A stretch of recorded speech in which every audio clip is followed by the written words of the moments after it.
Bienvenue dans Business Africa, je suis Afolake Oyinloye. Voici les titres. La Sierra Leone autorise à nouveau l'exportation du poisson. Le Sénégal inaugure la plus grande centrale solaire d'Afrique subsaharienne. Le business florissant des couvertures pour enfants en Éthiopie.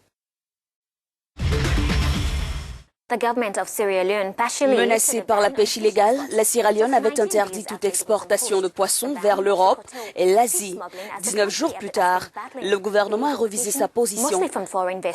Quelles ont été les conséquences de cette décision?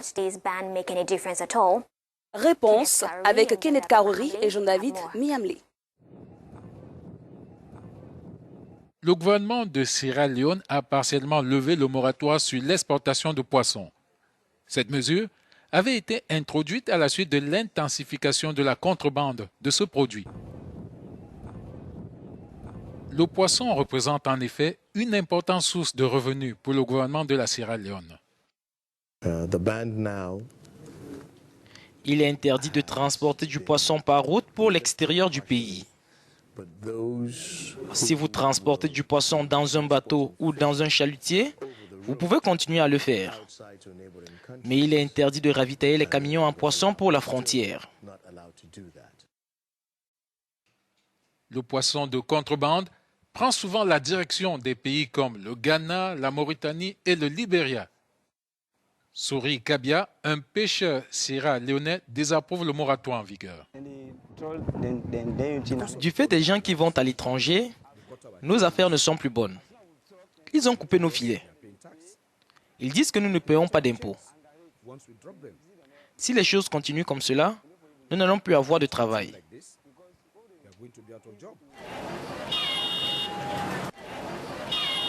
Du coup, il y a une flambée des prix du poisson sur le marché, aux grandes dames des commerçantes qui peinent à se ravitailler à des prix convenables. Interdit d'exporter son poisson en Europe, la Sierra Leone compte mettre de l'ordre dans un secteur qui, en 2014, a rapporté l'équivalent de 10 000 $. La pêche s'affirme ainsi comme un secteur névralgique pour l'économie de la Sierra Leone. Synergie 2, d'une capacité de 20 MW, a été inaugurée au Sénégal. Cette centrale solaire est la plus grande d'Afrique subsaharienne. Fin 2017, elle permettra de répondre aux besoins en électricité de 20% de la population. Ruth Lago et Claire Moutenji pour plus de détails. Voici la centrale solaire de 20 MW à Bokol au Sénégal, à la frontière mauritanienne. Récemment inaugurée par le président Macky Sall, cette centrale connue sous l'appellation de Synergie 2 ambitionne d'alimenter près de 160 000 personnes et de réduire considérablement le déficit d'énergie au Sénégal. Ce projet s'inscrit dans l'ambition du Sénégal de développer les énergies propres. Le meilleur soutien qu'on peut nous donner dans ce domaine, c'est d'appuyer directement les projets en cours ou à venir par des subventions qui rendront plus compétitifs encore les coûts de production pour baisser à terme le prix de l'électricité vendue aux consommateurs.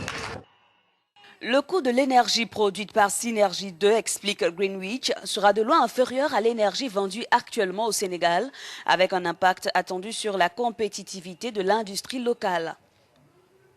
L'État du Sénégal devrait engranger des bénéfices annuels d'au moins 3 milliards de francs CFA, près de 4 millions de dollars, et limiter considérablement l'émission de gaz carbonique.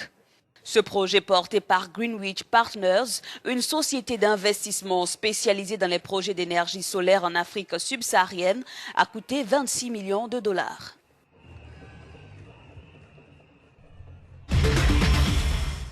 Nous avons en ligne M. Mamadou Saleoso, directeur général de Synergie. Bonjour M. Mamadou Saleoso. Que représente cette centrale pour le Sénégal en termes d'apport en énergie? Je vous remercie. En fait, cette centrale, elle fait une puissance de 20 MW, donc soit une production d'énergie de 34 GWh par an, ce qui représente à peu près à ce jour, je dirais autour de 3%, quand même 3% de la production l'approvisionnement énergétique du Sénégal. Donc, en réalité, c'est la première centrale solaire installée au Sénégal.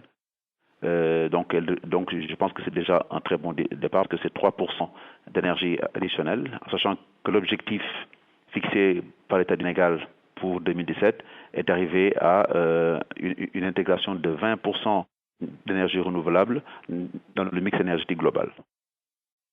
Et quel est le montage financier qui a favorisé ce projet? Alors, le montage financier, en fait, est assez intéressant, dans la mesure, en fait, il s'agit d'abord d'un montage privé qui a été fait par le groupe Greenwich. Alors, Greenwich, en fait, a eu donc cette intelligence de créer un véhicule financier qui s'appelle Greenwich Africa CFA. Donc, c'est un véhicule financier qui est libellé en francs CFA, qui est basé à Dakar, dans lequel, en fait, on retrouve des fonds privés, des actionnaires privés, qui sont regroupés au sein de Greenwich African CFA, ainsi que d'autres actionnaires privés sénégalais. C'est qu'au total, 45% des intérêts sont locaux. Et parmi ces actionnaires, on trouve en fait la CDC, qui est donc la Caisse de dépôt et consignation du Sénégal, qui est une structure qui est publique, qui a investi dans le fonds Greenwich. Merci pour votre participation. Allons en Éthiopie à la découverte d'Amelsa Yazeux, un jeune entrepreneur qui a fait fortune dans la conception des couvertures traditionnelles pour enfants. Comment s'organise-t-elle? Comment est-elle parvenue à cette reconnaissance mondiale? Plus de détails avec Michael Dibier et Armel Anga. Amelsa Yazeux inspecte les couvertures de bébés confectionnées dans les locaux de son entreprise à Addis Abeba en Éthiopie, après une réunion matinale avec son personnel. L'entrepreneur gère une marque connue sous le nom de Little Gabby's qui produit des couvertures pour enfants, toutes faites à la main à partir de tissus traditionnels Gaby du pays. L'entreprise est née en 2013 du fait de la rareté de produits de bonne qualité. Les couvertures présentent plus de 20 motifs de broderie aux couleurs différentes. Un petit Gaby est fondamentalement une petite couverture en coton. Il est fait à la main et passe par 7 personnes différentes, du début à la fin. Nous choisissons le coton d'abord, puis les filateurs qui les filent. Ensuite, il va au tisserand qui fabrique l'étoffe et enfin à l'atelier de finition. Le tissu Gaby, qui est généralement blanc et largement utilisé en Éthiopie et en Érythrée, a souvent des bandes de couleurs différentes faites dans différentes textures. Amelsa utilise du coton biologique pour ses produits, dans le but de produire des articles faits à la main et leur permettre ainsi de conserver leur caractère unique. L'entreprise emploie 30 personnes, depuis les filateurs jusqu'aux tisserands. Nous contribuons à hauteur de 2,2 $ par semaine à un plan d'épargne sur le salaire que nous gagnons ici. Le reste, nous l'utilisons pour nos dépenses. Nous payons le loyer et achetons des choses pour nos enfants. J'ai un enfant. La confection d'un seul Gaby prend 2 jours. Les produits sont également vendus dans des boutiques pour bébés haut de gamme en Norvège et aux États-Unis. Les produits Little Gabby's se vendent entre 20 et 150 $ américains l'unité.